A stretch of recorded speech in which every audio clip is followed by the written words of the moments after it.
J'étais au bout de ma vie en fait. Je faisais pas mon âge, j'avais vraiment le corps plus vieux. Tout le temps fatiguée. Je me suis dit, je suis en train de passer à côté de quelque chose, il y a quelque chose qui va pas. Ça a été là où il y a eu un point de bascule. Il faut que je m'intéresse à la santé, au sommeil. Oui. Il fallait que je change quelque chose en tous les cas. Et toi, justement, qui as accompagné tellement de femmes, quelqu'un qui serait dans le même cas de figure en mode je passe à côté de ma vie, qu'est-ce qui se passe? Tu conseillerais de commencer par quoi? D'abord remonter les niveaux d'énergie. Comment on fait ça? Avec des choses vraiment simples. Déjà, petit déjeuner protéiné, exposition à la lumière du jour et le mouvement. Comment tu fais pour garder cet aspect? Est-ce que c'est au niveau des cellules que tu les nourris? Comment ça se passe? Alors, Dis-nous tout, on veut tout savoir. c'est vraiment... Émilie Garcia, Healthy and You, coach naturopathe, créatrice d'une méthode unique de détox hormonal. Plus de 30 000 abonnés. Elle a déjà transformé la vie de centaines de femmes. Imaginez-les, épuisées, gonflées, bloquées. Et 3 mois plus tard, énergie retrouvée, kilos envolés, sans régime. Le secret d'Émilie, faire du poids et du stress un terrain de victoire. Transformer la ménopause en force. Et si elle peut le faire tout en vivant sa meilleure vie avec sa famille, c'est parce qu'elle a fait confiance à l'accompagnement d'Amandine Serrani. Résultat, en 4 mois, son business décolle et son CA grimpe à 10 000 € par mois en ne travaillant plus que 2 heures par jour. Émilie Garcia est dans Business et Dolce Vita. Dans cet épisode, elle révèle la vérité sur la fatigue, le stress, le surmenage et comment les transformer en puissance pour la santé, la confiance et le business.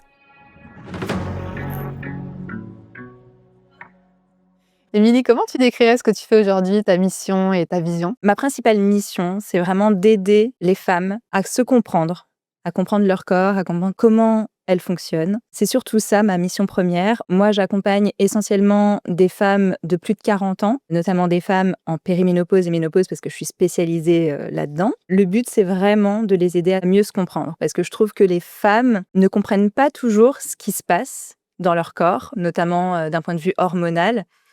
Et c'est surtout qu'elles n'ont pas suffisamment eu d'informations en fait pour le comprendre. Ouais, c'est ça. Et elles ont souvent eu même de la désinformation ou pas assez, précise. Il y a peu de recherches en fait sur la santé féminine. Il y a que depuis quelques années où on commence vraiment à s'intéresser à la santé de la femme. Toutes les recherches scientifiques ont été faites sur des hommes. Donc forcément, elles ont eu peu d'informations et du coup, elles se comprennent pas toujours très bien et elles se sentent souvent perdues. On n'est pas sensibilisé à se comprendre, à se connaître. Et c'est vrai que pour quelqu'un, tu me diras si je me trompe, mais qui a par exemple vu la pilule très jeune, parce qu'à l'époque, on donnait la pilule comme ça en mode « Ah bah, t'as des règles douloureuses, pilule ». Bah en fait, tu perds des années, tu te connais pas pendant des années parce qu'il n'y a pas tout ce cycle naturel où tu vas apprendre à connaître justement comment ça se passe là-dedans, quoi. Complètement. Bah, c'est super bien en fait que tu donnes cet exemple de la pilule. Pour moi, c'est l'exemple parfait en fait. C'est qu'une femme, elle va voir un professionnel de santé parce que, oui, peut-être qu'elle a des règles douloureuses ou irrégulières ou qu'elle a de l'acné aussi souvent. Et là, on lui propose comme la solution miracle. Et c'est un médecin qui lui propose. Donc, elle lui fait confiance parce qu'elle se dit « Ah, mais c'est génial, ça va résoudre mes problèmes ». En plus, on lui vend la pilule en lui disant « Tiens, prends la pilule, ça va réguler tes hormones ». Et ça, c'est de la désinformation clairement parce que ça ne régule pas les hormones, ça ne régule même pas le cycle puisque une pilule, justement, arrête le cycle ovulatoire. Donc, ce sont des fausses règles qu'on a. C'est pas un vrai processus. Et ça, les femmes, souvent, ne le savent pas parce qu'on leur explique pas.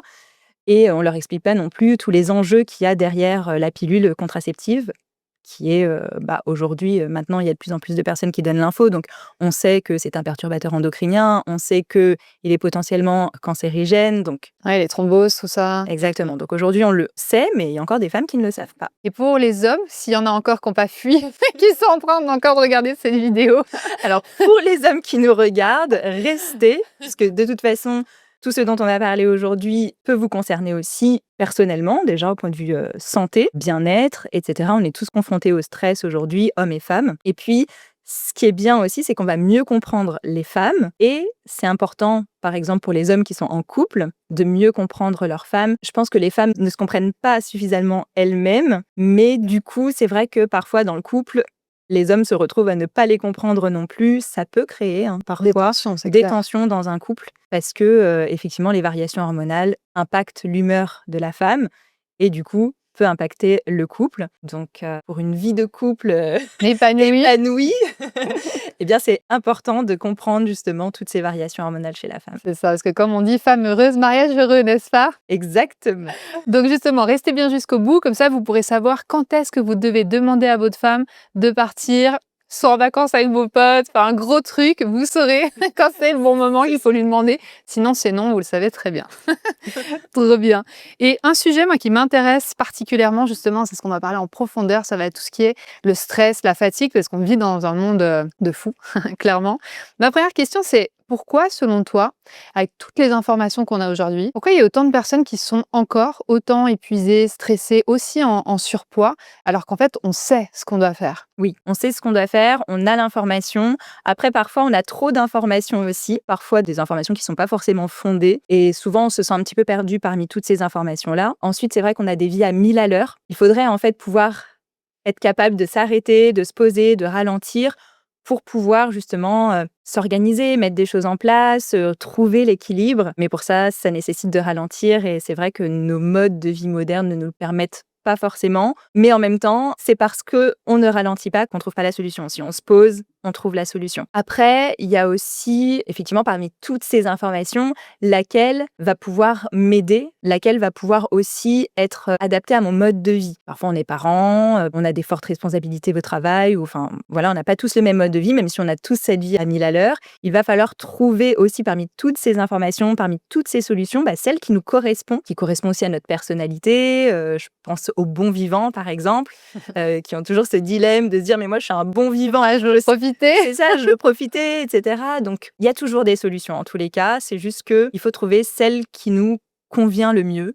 Et c'est possible en tout cas. Ouais, carrément. Et comment on fait pour ralentir, justement, dans ce monde à 1000 à l'heure? C'est là toute la question. Je pense qu'il faut pouvoir s'autoriser déjà soi-même à ralentir. Souvent, on se met la pression tout seul. Ouais. Parce que on pense que les personnes ont des attentes ou on veut, en tous les cas, paraître bien aux yeux de la société, notamment les femmes. En règle générale, les femmes se mettent beaucoup la pression parce qu'en plus, elles sont multicasquettes encore. Les tâches ne sont pas encore bien réparties, on va N'est-ce dire. pas? Donc, bon, je place ça là. On en a marre. On a encore perdu... Là, on a perdu d'autres mecs. Au Grave, là, il n'y a plus de mecs, là.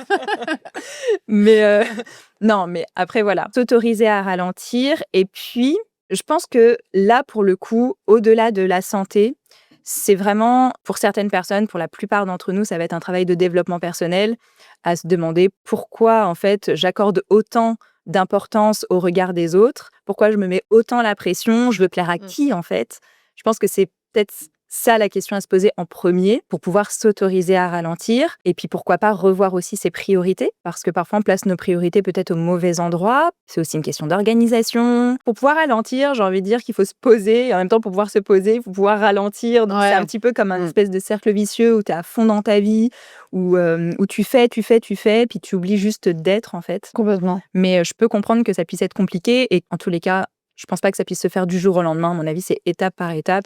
J'avais bien un spécialiste qui parlait de ça, qui disait quand tu es tout le temps en train de faire, dans le faire, pose-toi la question pourquoi ta valeur, elle est, tu vois, alignée à ce que tu produis, tu vois. C'est-à-dire, si tu es tout le temps en train de dire ouais, moi je veux être le meilleur dans ci, le meilleur dans ça, c'est intéressant de voir pourquoi, comment, qu'est-ce qui se passe à ce moment-là, pourquoi ta valeur elle est associée à ça. Parce que ça veut dire que si tu ralentis, t'es moins bien, t'es moins quelqu'un de bien, tu vois. Est-ce que je vais devenir paresseux? Est-ce qu'on va moins m'aimer, tu vois, et découvrir pourquoi ta valeur, elle est linkée à ça. Souvent, ça vient de l'enfance. On a eu des parents qui voulaient qu'on soit les meilleurs, je sais pas, moi, que ce soit au piano ou autre. Et on a appris qu'en fait, si je suis pas le meilleur ou si je suis pas tout le temps à fond, du coup, je vaux moins, je suis pas assez. Et donc, on est toujours dans cette frénésie de plus, en fait. Exactement. C'est exactement ça, en fait. La question à se poser, effectivement, c'est d'où ça vient, tout ça. Pourquoi est-ce que je me mets autant la pression? Et ça peut être effectivement lié à l'enfance, à notre éducation, mais c'est souvent aussi lié à la société elle-même, comment on est éduqué, les systèmes éducatifs, etc. On est un petit peu éduqué à toujours proposer le meilleur, à toujours bosser sans jamais s'arrêter. C'est vrai que c'est mal vu, en fait, de juste rien faire. Ouais, carrément. Carrément. D'ailleurs, je vois la différence avec Bali, je trouve ça trop drôle. Bali, les employés, par exemple, quand tu vas dans un shop ou un resto, qu'importe, ils sont sur leur téléphone et ils sont pas occupés. Parce que nous, surtout en Suisse, où on est très très bien payé, en fait, tu dois toujours faire semblant d'être occupé, sinon on te paye pour rien, tu vois. Et vraiment, le décalage, il est tellement violent entre ces deux sociétés et ces deux visions.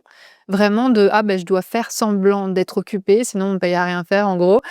Tandis qu'à Bali, c'est vraiment les gens ils sont là. Ils sont free, quoi, vraiment. Complètement. Et c'est vrai que le fait d'aller voir ce qui se passe dans d'autres pays, ça peut être hyper inspirant parce que nous aussi, là où on vit dans le sud du Portugal. Franchement, on est au ralenti par rapport à notre vie qu'on avait avant en région parisienne. Et les gens vivent au ralenti, prennent le temps le matin avant d'aller au travail. Ils se rejoignent au café, ils se posent, ils J'adore. prennent leur café ensemble avant de commencer leur journée. Donc, ils sont pas là au taquet et tout, ils sont là, puis ils se regroupent, ils sont ensemble. Il y a vraiment un échange avec les autres avant même d'aller commencer la vie active. Et ce que tu me dis sur le fait de faire semblant, ça me rappelle, moi, à l'époque où j'ai commencé à travailler, j'avais travaillé dans une société en tant que salariée. Et le nombre de personnes qui faisaient semblant de travailler pour rester jusqu'à Bien sûr. tard, Ouais, c'est ça. Bah oui, faut faire semblant. c'était incroyable. Je me dis, mais Ouais. il n'y a rien de productif là-dedans. Non. Enfin, je trouvais ça pas très intelligent finalement, Ouais. dans le sens Présentéisme, en fait. exactement, dans le sens intelligence du business. En tous les cas, je trouvais ça un petit peu dommage.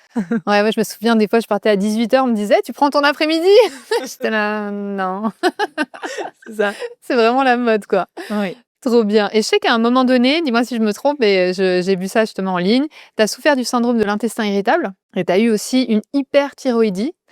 Est-ce que ça a été là où il y a eu: «OK, là, il y a un point de bascule, il faut que je m'intéresse à la santé, au sommeil, à tout ça, à la nutrition»? Est-ce que c'est là? Oui, c'est là, effectivement, c'est là où parce que c'est vrai que tout de suite, j'ai eu cette façon de raisonner, de me dire que si j'en étais arrivée là, c'est parce qu'il y avait forcément des choses que j'avais faites qui avaient dérégulé un petit peu mon système, ou des choses que je faisais encore d'ailleurs. Il fallait que je change quelque chose en tous les cas. Donc du coup, j'ai commencé à me renseigner et effectivement, j'ai découvert la naturopathie, j'ai découvert plein de choses. Mais la chose vraiment qui m'a fait, en tous les cas, parce que moi, à l'époque, j'étais une autre personne, clairement, hein. J'étais hyper active, j'étais justement dans tout ce qu'on vient de parler, hein, c'est-à-dire que j'étais méga stressée, j'étais toujours dans le faire, dans le paraître. Il fallait absolument que je fasse bonne figure, que j'assure dans tous les domaines, dans ma vie de maman, dans ma vie de femme, dans ma vie sociale, dans ma vie au travail, pour les autres, par rapport au regard des autres. Et je me plaçais pas du tout au cœur de ma vie. C'est-à-dire que tout ce que je faisais, c'était pour les autres. C'était pour mes enfants, c'était pour paraître, c'était uniquement, je n'étais pas au cœur de ma vie. Et à ce moment-là, quand mon corps, en tout cas, a crié à l'aide, c'était à un moment où mes enfants étaient petits. Donc, j'avais 2 enfants en bas âge et moi, j'étais au bout de ma vie, en fait. J'étais vraiment épuisée, nerveusement, physiquement. Et du coup, j'avais du mal à suivre, en fait. J'avais du mal à être patiente. J'avais du mal à avoir suffisamment d'énergie, parce qu'il faut de l'énergie pour les enfants. Les enfants sont pleins d'énergie en plus, donc il faut suivre. Enfin, vraiment, j'avais l'impression de vivre en mode automatique, clairement. Et je me suis dit, en fait, c'est pas la vision que je me faisais de la vie de famille, en fait. J'étais toujours énervée, ça criait à la maison, j'étais fatiguée, j'avais pas d'énergie pour les emmener faire des activités ou même pour faire des activités avec eux. Et je me suis dit: «Je suis en train de passer à côté de quelque chose, il y a quelque chose qui va pas».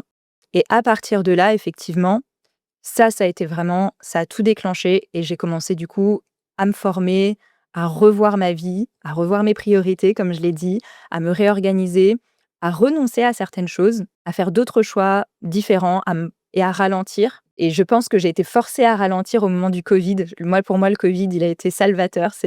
À ce moment-là, j'ai été obligée de ralentir et ça m'a fait le plus grand bien. Parce que là, c'est comme si que tout d'un coup, je voyais clair, en fait, quoi. Là, à partir de là, j'ai pu commencer à retrouver mon énergie petit à petit. Ouais. Et quelqu'un qui serait dans le même cas de figure en mode pilote automatique, je suis énervée à la maison, je passe à côté de ma vie, qu'est-ce qui se passe?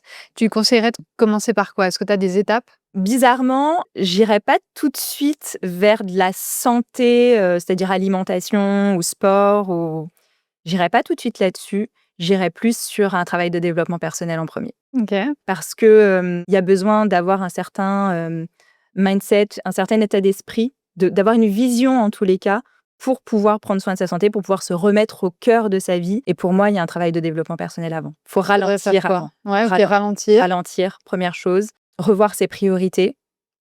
Prendre du temps pour soi, pour s'occuper de soi. Et à partir de là, quand on a du temps pour soi, pour s'occuper de soi, on peut très bien commencer par aller faire une balade à l'extérieur, par exemple. prendre le temps de faire des vraies courses, d'aller acheter des vrais aliments, tout simple, hein, pas des choses compliquées. Et puis voilà, prendre du temps pour soi, aller même se faire masser ou aller faire un cours de yoga, enfin voilà. Ah, donc penser à soi, vraiment Penser à se remettre au centre, se comme tu l'as remettre dit. au centre. Ouais, je trouve ça beau.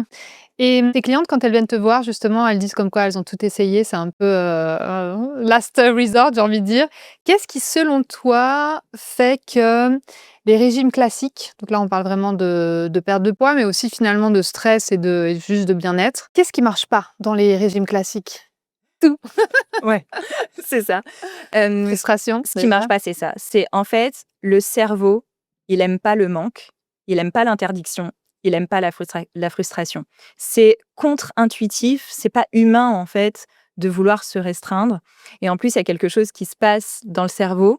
C'est humain en fait, c'est que si tu te dis toute la journée, faut pas que je mange de chocolat, faut pas que je mange de chocolat, faut pas que je mange. Ouais, tu veux du chocolat. Tu vas pas arrêter de penser à ça en fait. C'est que ton cerveau il va être en boucle là-dessus. Donc, je pense que ce qui marche pas dans tous ces concepts de régime, c'est que ça repose toujours sur des principes de restriction et de enlever quelque chose. Et moi, quand j'accompagne, la première chose que je fais au tout début, je dis maintenant, on va changer le mindset justement et on va, au lieu de penser à tout ce qu'on doit enlever, on va penser à tout ce qu'on doit rajouter. Et là, le cerveau, il aime parce qu'il aime se dire, je vais ajouter ça dans mon assiette parce que ça va me faire du bien, ça va me donner de l'énergie. Je vais rajouter, par exemple, des oméga 3 dans mon assiette parce que ça va faire baisser l'inflammation, ça va m'aider à réguler mon système nerveux, ce genre de choses. Et en pensant à ajouter, on va moins se sentir frustré. Et sur le long terme, ça fera toute la différence. C'est dingue. Donc en rajoutant, on peut perdre du poids. Complètement, complètement. Et la bonne nouvelle. De ça, c'est ça. Ça, c'est la bonne nouvelle. C'est que oui, et d'ailleurs, on voit hein, dans les commentaires de mes clients, dans les retours clientes, c'est ce qu'elles disent toutes. Elles disent, au final, je mange plus qu'avant et je perds du poids.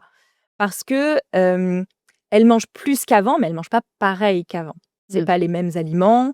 C'est des aliments beaucoup plus nutritifs, avec un pouvoir rassasiant beaucoup plus élevé. Elles vont le manger aussi à des moments spécifiques de la journée. Et surtout, elles vont pas penser du tout à faut pas que je mange ça en fait. Si à un moment donné, tu as envie de te manger une viennoiserie ou c'est même pas un sujet en fait. Parce que à côté de ça, on va te créer une hygiène de vie qui va te permettre de justement gérer ça en fait. Ton corps, ton métabolisme, il va reprendre son activité, ses processus d'élimination, de régénération. Et c'est pas une petite viennoiserie qui viendra poser problème. Ouais. C'est juste casser ce cycle de manger tout le temps des cochonneries. Et vraiment, donc par exemple, rajouter du poisson, j'imagine, avec des légumes. Oui, c'est ça. C'est ça, plutôt rajouter des protéines, des aliments riches en oméga 3 comme du poisson, des petits poissons gras. Ça, c'est vraiment ce qui va nous aider le plus. Commencer par un petit déjeuner protéiné, ça, c'est vraiment la base et ce qui va permettre tout au long de la journée de mieux gérer les niveaux d'énergie, de mieux gérer justement la glycémie, les niveaux d'inflammation. Ça, pour le coup, si déjà ça, c'est acquis, le reste, ça viendra tout seul. Et est-ce que parce qu'on se nourrit mieux, du coup, on est aussi moins stressé? Est-ce que ça vient toucher avec le sommeil aussi? Ouais, complètement, complètement. Il faut savoir, notamment dans les protéines, il y a des acides aminés qui sont précurseurs de certaines neurohormones, comme la dopamine, comme la sérotonine, d'autres hormones aussi, qui vont nous permettre en fait de gérer nos niveaux d'énergie, d'avoir une meilleure concentration, une meilleure mémoire et aussi un meilleur équilibre nerveux. La sérotonine, elle va être précurseur aussi de la mélatonine qui va nous permettre de bien dormir. Et la sérotonine, c'est aussi une hormone du bien-être, de la joie de vivre. Donc, avec une humeur plus stable, ce sera beaucoup plus simple, effectivement, d'avoir l'énergie et la motivation aussi pour mettre des choses en place. Et quand on est épuisé, genre là, imaginons, on a quelqu'un qui est vraiment épuisé, qui est à bout, est-ce qu'il y a une cure, on va dire, express? Ça, c'est une bonne question parce que souvent, il y a des femmes qui viennent me voir, elles veulent perdre du poids. Mais elles sont aussi extrêmement fatiguées. Souvent, elles sortent d'un burn-out, elles ont les surrénales à plat. Donc là, on va commencer effectivement à l'envers. Là, le but, ça va être de d'abord remonter les niveaux d'énergie pour qu'ensuite elle puisse mettre des choses en place. La personne qui est au bout du rouleau, je vais pas lui dire demain tu t'inscris à la salle de sport, tu fais 3 fois du sport, 3 fois de la muscu par Un semaine. petit poisson, oméga 3, c'est bon, ça passe. Voilà, je vais pas lui dire, je vais pas lui donner un emploi du temps de dingue, lui rajouter une charge mentale de fou. Elle est au bout du rouleau, elle est fatiguée. Donc on va d'abord remonter les niveaux d'énergie. Comment Donc, on fait ça? avec des choses vraiment simples. Déjà, on va pallier aux carences parce que souvent les personnes sont carencées. Moi, en tous les cas, toutes les personnes que je reçois, il leur manque toujours Du fer, des trucs voilà, comme ça. exactement. Il faut remonter les niveaux en micronutriments. Donc déjà, on s'occupe de ça pour aider l'organisme. On va lui donner un petit coup de pouce. Et à côté de ça, on va voir s'il y a besoin de faire un travail de développement personnel aussi. Parce que la personne qui est au bout du rouleau, mais qui continue à tirer sur la corde, parce que souvent, ça, c'est le signe, en fait, qu'il faut se calmer. Qu'il faut ralentir, on le Voilà. dit depuis le début. C'est ça. Sauf qu'il y a certaines personnes qui insistent. Et là, non. Là, vraiment, faut ralentir. Et il n'y a plus le choix, en fait. Le corps nous laisse plus Mais le elles ont choix. l'impression qu'elles peuvent pas, je pense. C'est ça. C'est ça. Elles ont l'impression qu'elles peuvent pas. Elles se J'ai disent... pas assez d'argent, j'ai les gamins à m'occuper. Exactement. Ouais. Donc, il y a tout un truc à revoir. Et puis, c'est vrai que c'est pas si évident que ça, parce que comme elles sont fatiguées, c'est pas évident d'aller trouver la force de changer peut-être des choses dans leur vie ou de revoir leurs priorités, etc. Mais il y a quand même un travail de développement personnel à faire. En amont, remonter donc les carences pour pouvoir retrouver un petit peu de force. Et après, il y a quand même des choses à mettre en place qui sont plutôt simples, comme le petit déjeuner protéiné, qui va énormément les aider. Et l'exposition à la lumière du jour et le mouvement, juste une petite balade, même si c'est 10 minutes au début par jour, histoire qu'elles prennent l'air et que le corps, petit à petit, se remette en mouvement. L'énergie, nos sources d'énergie premières, elles sont gratuites et naturelles. C'est le soleil, la nature, l'hydratation. C'est nos sources d'énergie premières. Donc, faut quitter Paris, c'est ce que tu es en train de me dire. Parce que là, tu m'as fait toute la liste, j'étais là, on n'y est pas là. Alors maintenant, on peut tricher. On peut tricher avec de la luminothérapie. Ouais. Heureusement. On peut tricher. Donc, il y a toujours des solutions. Après, si on sent qu'il y a besoin de quitter Paris, Aller voir ailleurs. voilà, allons-y. Puis si on sent qu'on n'a pas la force de faire ce choix-là, le développement personnel peut aider justement à trouver en tous les cas la force en nous. Et la méditation, tout ça, le yoga, ça aussi ou pas forcément? Là, il va falloir trouver, oui, complètement. Mais il faudra trouver en fonction de la personnalité de la personne et de ses niveaux d'énergie, de là d'où elle part, ce qui va l'appeler. C'est-à-dire qu'il y a plein de façons de se reconnecter à son corps, de se reconnecter au moment présent aussi. C'est ça qui va nous permettre de ralentir et de nous calmer. Et du coup, il existe plein de choses. Ça peut être de l'art, ça peut être du chant, ça peut être juste aller marcher en nature, ça peut être se faire masser, ça peut être faire du yoga, respirer, écouter même des playlists d'ondes, type ondes θ, ondes delta, ce genre de choses. Il y a plein de choses à faire. Maintenant, l'idée, c'est de choisir ce qui nous appelle et ce qui nous ferait vraiment du bien, parce qu'on est tous différents. Donc, choisir l'activité qui peut nous calmer. Ouais, complètement. Et il y a un truc qui est en train d'arriver là des États-Unis depuis un petit moment quand même, c'est en tant qu'entrepreneur, donc ça m'intéresse, le cycle. Comment créer ses projets, comment être au top, tu vois, les moments où tu sais que tu peux y aller, on y va, on est à fond, et au contraire, les moments où on ralentit, et même les noter dans l'agenda, en mode, là, tu sais que c'est, je sais pas, 3-4 jours, fais rien, détends-toi parce que tu n'auras pas la pêche, donc commence pas à faire des webinaires, par exemple, des trucs comme ça, et l'inverse quand tu as la pêche. Est-ce que tu as ça, justement, tu as des conseils là-dessus? Ouais, ça c'est super important. Moi-même, je le pratique. Dans mon agenda, tu as toujours semaine lutéale qui est écrit. Comme ça, je sais que cette semaine-là, je dois ralentir. En tous les cas, je ne vais pas effectivement me donner trop de travail parce que je sais que je serai un petit peu plus fatiguée que d'habitude. Oui, effectivement, quand on sort de nos périodes de règles, donc à ce moment-là, on est en train de débuter un nouveau cycle et on a nos œstrogènes qui augmentent. Et nos œstrogènes, donc c'est des hormones plutôt excitantes. Donc on est plutôt excité par des projets et ça va être un moment où on va avoir un petit peu envie de faire plein de choses en fait. On va avoir plein d'idées, tout va nous paraître génial. Donc attention à pas prendre de décisions hâtives à ce moment-là. Parce que voilà, à ce moment-là, on peut très bien s'enflammer pour certains projets, puis plus tard dans notre cycle, on peut se dire, mais qu'est-ce qui m'a pris? Franchement. Ouais. Enfin bref. Donc du coup, on est dans une période un peu excitée. Derrière, en plus, il y a la testostérone qui va augmenter. La testostérone, c'est vraiment la force, la confiance en soi. Donc là, par contre, si on a un entretien de prévu ou un podcast de prévu ou quelque chose comme ça, on va se sentir en confiance à ce moment-là. C'est vraiment là où on a notre pic d'énergie, notre pic de confiance. Et ensuite vient la progestérone qui vient équilibrer tout ça. Donc là, on est beaucoup plus raisonnable à ce moment-là. Et c'est souvent à ce moment-là où on se dit, mais franchement, il y a 2 jours, j'étais complètement perchée. Donc là, on est plus raisonné. On se dit, non, mais voilà, on est en train de raisonner notre choix et on arrive à peser le pour et le contre à ce moment-là. Et ensuite, les hormones chutent, on arrive en phase lutéale, donc avant les règles. Et là, du coup, on peut ressentir un coup de mou, un coup de moins bien, se sentir du coup moins en confiance, Avec des doutes, tout avec ça. des doutes. Ouais. Donc voilà, laisser passer cette période-là, se donner le temps, voilà, à ce moment-là, et peut-être revenir à soi. Pour le coup, à ce moment-là, c'est vraiment le moment pour revenir à soi, pour se chouchouter, pour rentrer un petit peu dans sa bulle. Ça peut être un moment méditatif aussi. La période des règles, je dis pas pour les personnes qui, encore premier jour des règles, se sentent un petit peu dans ce mood que je viens de décrire, mais dès que ce mood est passé, moi, je trouve que là, pour le coup, on est le moins influencé par nos hormones. Donc, s'il y a un choix à faire important, Intéressant. je pense que c'est le meilleur moment parce que du coup, on est moins influencé par ces fluctuations hormonales. Et donc, les hommes peuvent aussi donc enregistrer tout ce que je viens de dire pour mieux Exactement. comprendre On va justement. calculer. C'est ça, pour mieux comprendre. Quel est le bon moment. Voilà, quel est le bon moment. Donc, on a bien compris, hein, pas en phase folliculaire, pas en phase lutéale, avant les règles, parce que à ce C'est là où on est moment-là, pas- c'est les bad Ouais, moods. ouais, Donc, complètement. Et comment on fait pour calculer simplement? Donc, est-ce qu'on met par exemple dans l'agenda, telle date j'ai mes règles, après on calcule par rapport à là? c'est un petit peu plus compliqué que ça parce que on n'a pas toutes les mêmes durées de cycle, on n'ovule pas toutes au même moment.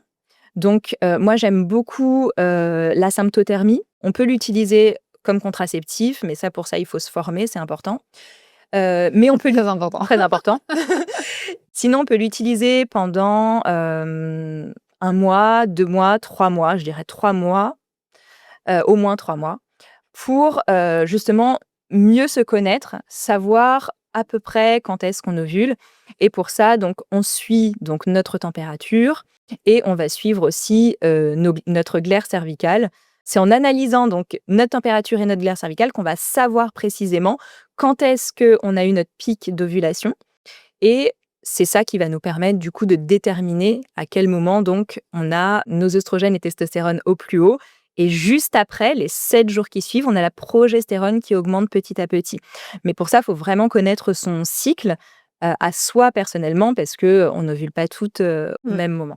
Ouais, puis créer tes projets autour de ça dans ton business, moi je trouve ça vraiment Franchement. passionnant. Mm. Moi, des fois, je regarde mon agenda et je me dis non, pourquoi j'ai mis autant de choses ce jour-là alors que justement je suis dans la phase descendante, quoi. Mm. En plus, elle dure assez longtemps, elle dure quand même une semaine, quoi. Donc, C'est ça, ouais. c'est ça. Approximativement une semaine. Et tu vois, ce qu'on est en train de dire, on est en 2025. Mm.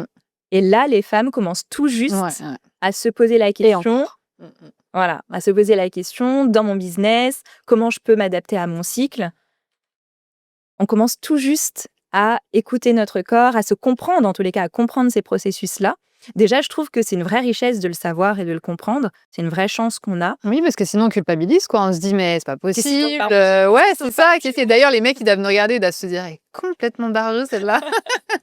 Et même nous, on se dit mais c'est pas possible. Pourquoi je suis down? Pourquoi j'ai des doutes? Pourquoi je suis pas bien? Après t'as la pêche, puis t'es là, ouais, je suis vraiment bizarre. Mais en fait c'est ça. Ouais. D'ailleurs, marketingment parlant, il y a vraiment un marché de se positionner là-dessus en francophonie maintenant. Parce que les femmes sont en train, justement, comme tu le dis, de se réveiller là-dessus. Et c'est passionnant, en fait, de voir, tiens, toute cette période-là, c'est un peu vacances, je prends soin de moi, comme tu as dit, cocooning, tout ça. C'est cool aussi d'avoir. Dans le mois, tu sais que tu as cette semaine où tu vas ralentir. Parce qu'on parlait de ralentissement. Oui. Moi, je trouve ça plutôt cool. Ouais. Et en fait, tu organises ton mois et ta vie, finalement, par rapport à ces pics, en haut, quoi, ou les pics down. Et du coup, tu peux créer, justement, quelque chose de vraiment intéressant. Complètement. Ouais. Ouais. Donc, très, très beau sujet. Trop bien.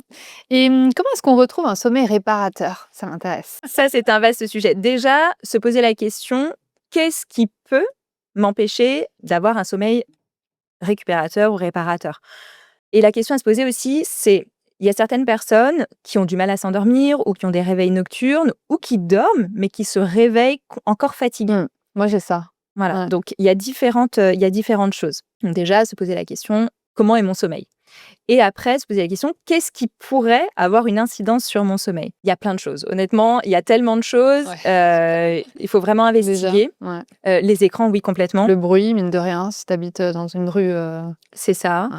Et puis, s'il y a vraiment une chose qui peut aider en tous les cas pour n'importe quel cas, en tous les cas, c'est de se réaligner en tous les cas à son rythme, circadien, Mmh. naturel, à sa chronobiologie hormonale aussi, naturelle.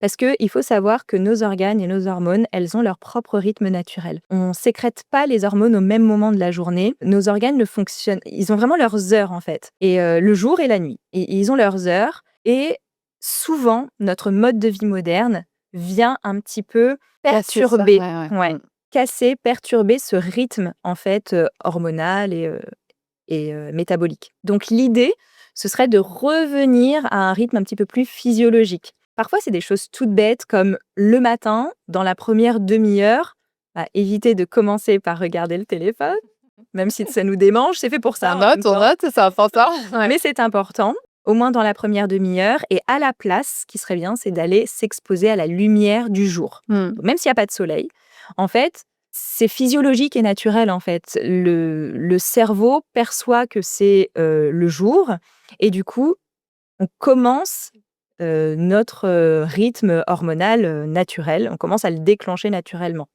Donc ça, c'est important. Une deuxième chose, c'est éviter de boire son café à jeun le matin. Attendre d'avoir mangé. Coupable. Ça, c'est important. Parce que le café, il vient, lui, solliciter le cortisol, qu'on appelle hormone du stress, mais c'est aussi une hormone qui nous permet de nous réveiller le matin, notamment. Et donc, elle est importante. Le matin, c'est là où elle sera le plus haut, en fait. Le cortisol, c'est là où il est le plus haut le matin, dans la demi-heure qui suit notre réveil. Donc, c'est important de le préserver et de pas justement lui donner des coups de fouet. Donc, le ventre vide, pour le coup, ça lui donne vraiment un coup de fouet et ça peut déréguler le cortisol. Donc, on évite le café à jeun.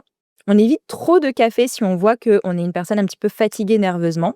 On essaie de réduire le café, notamment de l'arrêter à midi, quoi, d'arrêter de boire du café à midi. Et puis, après, on peut s'aider aussi de la chrononutrition, c'est-à-dire que certains acides aminés présents dans les protéines animales notamment, vont nous permettre de sécréter de la dopamine. Et la dopamine, c'est l'hormone de la motivation, de la concentration, de la mémoire. Donc, ça va nous permettre d'être plus énergique et plus alerte en début de journée. Donc, le matin et le midi, on va prioriser les protéines animales. Et le soir, on va pouvoir jouer sur certains féculents comme l'avoine ou le sarrasin. Ça peut être du riz aussi, la banane aussi, qui sont riches en un autre acide aminé qui s'appelle le tryptophane et qui, lui, est précurseur de la sérotonine et de la mélatonine. Donc, il va préparer nos capacités à nous relaxer et à pouvoir dormir. Donc, on peut s'aider de la chrononutrition. Et le soir, on peut porter des lunettes avec des écrans, avec des verres rouges pour pouvoir couper donc la lumière bleue du smartphone, parce que la lumière bleue, elle, pour le coup, elle coupe la production de mélatonine pour pouvoir bien dormir.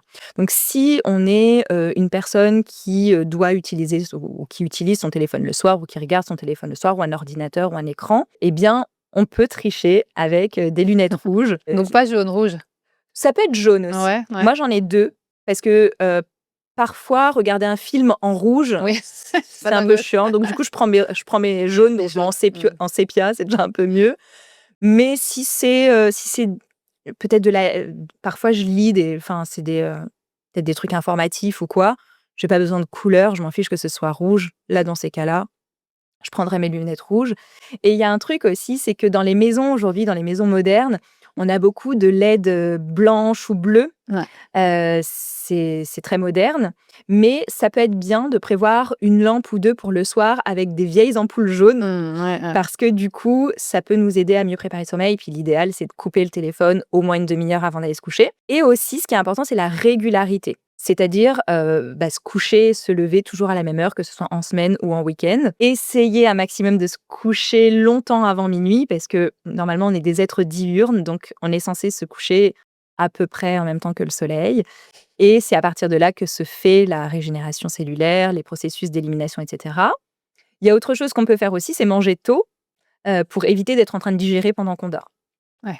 Voilà. C'est mieux, c'est vrai qu'on dort mieux comme ça. Ouais, Ouais, complètement. complètement. Et un autre truc aussi que je voulais voir avec toi, parce que tu as une super énergie. Ça fait un moment qu'on se connaît maintenant. Oui, Et soyons honnêtes, tu es méga canon. merci. C'est quoi un peu le secret pour rester, je veux dire aussi, tu vois, ferme, mais juste même de la peau, que ce soit, tu vois, les bras, le visage, tu vois, tu pas beaucoup ridée, au contraire. Enfin, comment tu fais pour garder cet aspect? Est-ce que c'est au niveau des cellules que tu les nourris? Comment ça se passe? Alors, Dis-nous tout, on veut tout savoir. je pense que c'est vraiment mon hygiène de vie globale, à mon Ouais. avis. Ça va être effectivement mon alimentation, c'est-à-dire que, je mets un point d'honneur vraiment à manger et à boire de la qualité. C'est-à-dire que je suis hyper, plutôt que, enfin, je sais qu'il y a plein de personnes qui s'inquiètent de la quantité, qui s'inquiètent des calories, Mmh. moi, ma plus grande inquiétude et en plus, C'est les pesticides, ces c'est trucs, ça, quoi. Ouais, moi exactement. aussi, ouais. En Donc plus bio, quoi. exactement. Mmh. Vraiment, si je peux manger, bio ou à la limite non traité, Mmh. faut que je sache en tous les cas d'où ça vient. Je suis hyper Bali, ça te exigeante. plairait pas du tout alors? On sait pas d'où ça vient, c'est blindé sûrement blindé de pesticides. Ouais, ça c'est pas ouf. Ouais, ça, c'est vraiment quelque chose, je mets vraiment un point d'honneur à ça.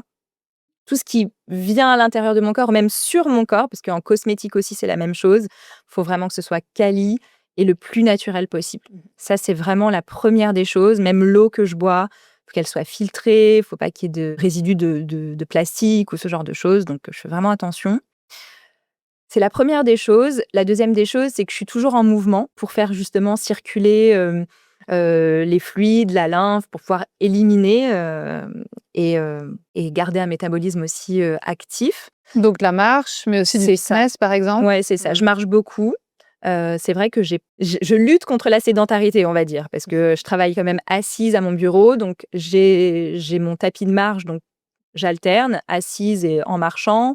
J'ai aussi ma Swiss ball, donc voilà, pour essayer d'être en mouvement et je vais à la musculation, 3 fois par semaine. Mais j'arrive ce qui est important aussi, parce que c'est vrai qu'on parle souvent de sédentarité, mais il y a aussi le problème inverse, il y a des personnes qui sont hyper actives. Moi, c'était mon cas et il a fallu que je trouve justement un juste équilibre et que j'apprenne aussi à ralentir.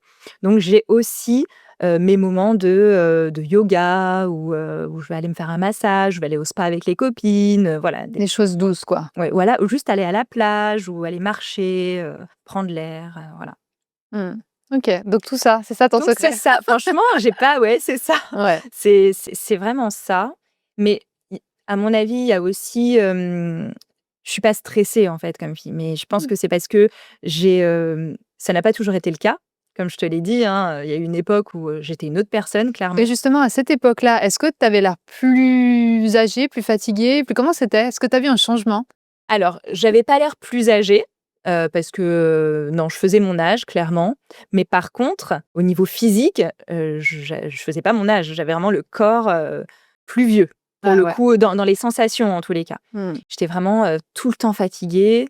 J'avais mal, souvent, j'avais, ma sciatique, à l'époque, j'avais une sciatique, enfin, j'avais des douleurs sciatiques alors qu'aujourd'hui, j'ai plus. Ouais. Je peux dire, en tout cas, que je suis beaucoup plus en forme aujourd'hui que lorsque j'avais, 20-30 ans, ouais. Et Aujourd'hui, ça, j'ai bien c'est, la nourriture, le stress et comme on a dit, sommeil réparateur et tout ça, hein? c'est ça, c'est tout ça. Après, le changement du rythme de vie, à mon avis, ça a joué énormément. Mmh.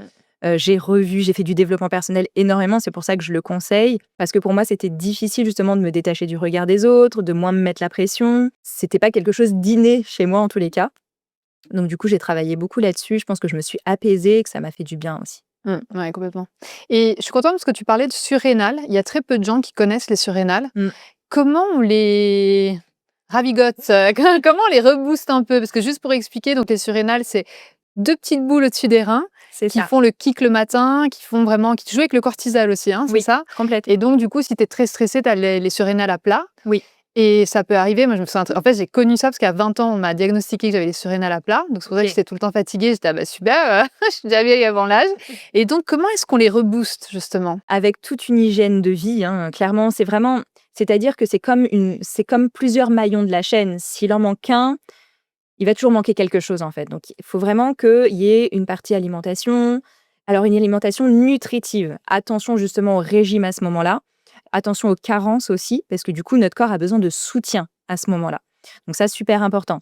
Pareil pour l'activité physique, il va falloir trouver la juste activité physique pour pas stresser notre corps. Parce que là, pour le coup, il a moins cette capacité de pouvoir gérer le stress. Donc du coup, il va pas falloir, par exemple, je donne un exemple, aller faire du HIIT le matin dès le réveil à jeun. Parce que là, pour le coup, ça va vraiment stresser l'organisme.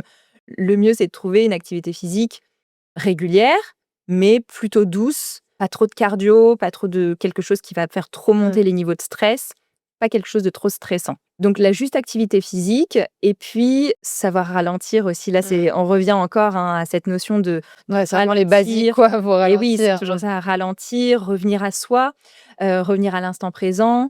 Et puis après, on peut soutenir avec des plantes. On peut soutenir avec une plante comme la rhodiola, notamment, qui peut aider. Il y a d'autres plantes aussi, mais après, il faudra voir au cas par cas. Mais la rhodiola, déjà, elle peut aider.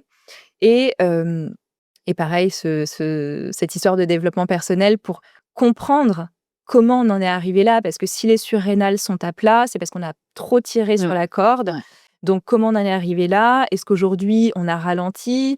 Est-ce qu'on a du mal à ralentir et pourquoi? C'est vraiment des questions essentielles à se poser. Et j'ai quelque chose à rajouter sur les surrénales parce qu'effectivement, on n'en parle pas assez. En fait, les surrénales, oui, c'est 2 petites glandes donc au-dessus des reins qui produisent le cortisol, qui produisent aussi la DHEA, qui est une hormone, on l'appelle un peu l'hormone anti-âge parce qu'elle nous permet justement de garder un petit peu cet aspect jeune. C'est une hormone aussi qui est précurseur de la testostérone, donc de cette force dont je parlais tout à l'heure. La testostérone, elle est importante aussi chez la femme. Et ce qui est important aussi de comprendre, c'est que les surrénales produisent une hormone qui s'appelle la prégnénolone. Et à partir de cette hormone, on va produire et la progestérone, qui est notre hormone féminine et qui nous permet aussi d'avoir des enfants notamment. Et cette prégnénolone, elle produit aussi le cortisol. Donc, il faut bien comprendre que le cortisol, c'est une hormone qui aura toujours la priorité sur les autres hormones parce que c'est notre hormone de survie. C'est l'hormone qui est sécrétée face à un stress. Donc, elle est là pour nous maintenir en vie.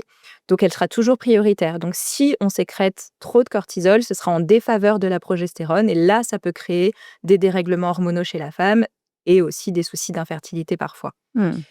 Et ce qui est aussi important de savoir, je le dis parce que les femmes souvent le savent pas, mais quand on arrive en périménopause et ménopause, ce sont les surrénales qui vont prendre le relais après les ovaires et qui vont à ce moment-là produire nos oestrogènes et la progestérone. Donc si elles sont foutues, c'est compliqué, c'est ça? C'est ça.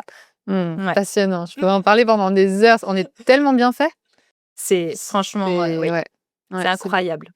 Et toi, justement, qui as accompagné tellement de femmes, qui a vraiment impacté, transformé la vie de toutes ces femmes, est-ce qu'il y a quelque chose que tu dirais justement à tout le monde qui a besoin, hommes et femmes d'ailleurs, hein, d'entendre sur justement tout ce qu'on vient de discuter, donc le stress, le sommeil, le poids, que souvent les gens osent pas dire justement? Oui, pour répondre à ta question, je vais reprendre la citation d'Albert Einstein qui disait « La folie, c'est de faire toujours la même chose et de s'attendre à un résultat différent. » Complètement.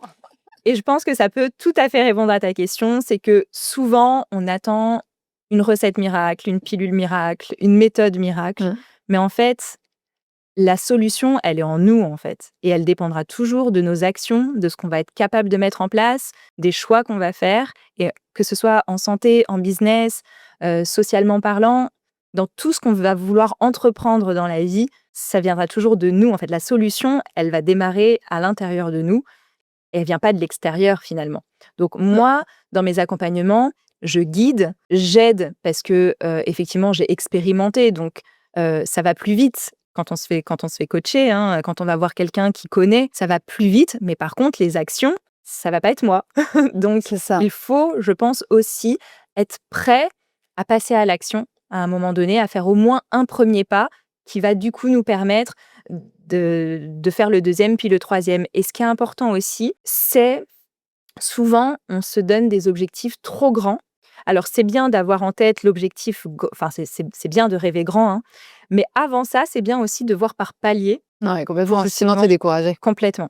Donc, c'est pour ça que je dis un pas après l'autre, étape après étape. Et c'est vrai que quand on se fait coacher, c'est plus simple parce que du coup, notre coach nous dit, voilà, première étape, deuxième étape, troisième étape. C'est ce que j'essaye de faire en accompagnement.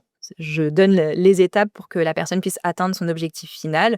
Mais faut passer à l'action. C'est clair. Mais je pense qu'on a cette tendance à vouloir qu'on nous sauve. C'est pour ça qu'on attend de l'extérieur. Ouais. J'attends que mon masseur m'aide avec mes douleurs. J'attends que mon mec m'aide à je sais pas quoi, tu vois. Et en fait, ça vient de se remettre au centre, comme tu l'as dit. C'est pas facile. Franchement, on est dans une société, je trouve, en tout cas notre génération, où penser à soi, c'était égoïste. Maintenant, je sais pas comment c'est perçu ça. Je pense que ça change, mais Ouais. bah pourquoi? Enfin, tu sais, c'est comme dans l'avion. D'abord, tu mets ton masque et après, tu mets celui des autres. Exactement. C'est un peu pareil. Et c'est vrai que on a grandi dans ce truc en mode oui, mais pense aux autres, etc. Mais d'abord, on pense à soi, on est bien. Et quand on est bien, on attire que des gens qui sont bien.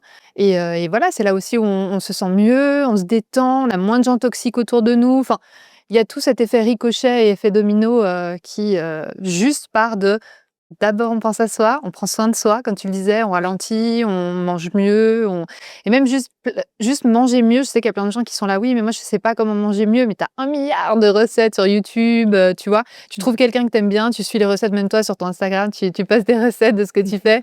Donc juste regarder et voir et se dire, ah bah j'essaye, juste un pas. J'intègre plus d'oméga 3, par exemple. Puis je vais faire une analyse de sang, je vais regarder ce qu'on parlait des surrénales, c'est vrai qu'on le voit dans les analyses de sang. Oui. Donc juste, on va voir son médecin, on regarde les carences, etc. Et on avance petit à petit pour se sentir mieux. Ouais, Ouais. complètement.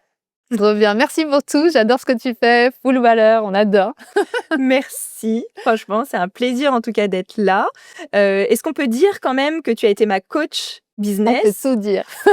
et que c'est quand même grâce à toi qu'aujourd'hui, j'arrive à impacter autant de personnes parce que l'information, je l'avais déjà, mais elle peut pas circuler si les personnes ne me voient pas. Donc, tu m'as quand même beaucoup aidée à justement Impacté encore plus de monde. impacter et agrandir ma communauté. Et c'est quand même grâce à toi si aujourd'hui je peux aider autant de femmes. Ouais, je suis très fière de toi. Ouais. Vraiment. Merci. C'en est où ce livre?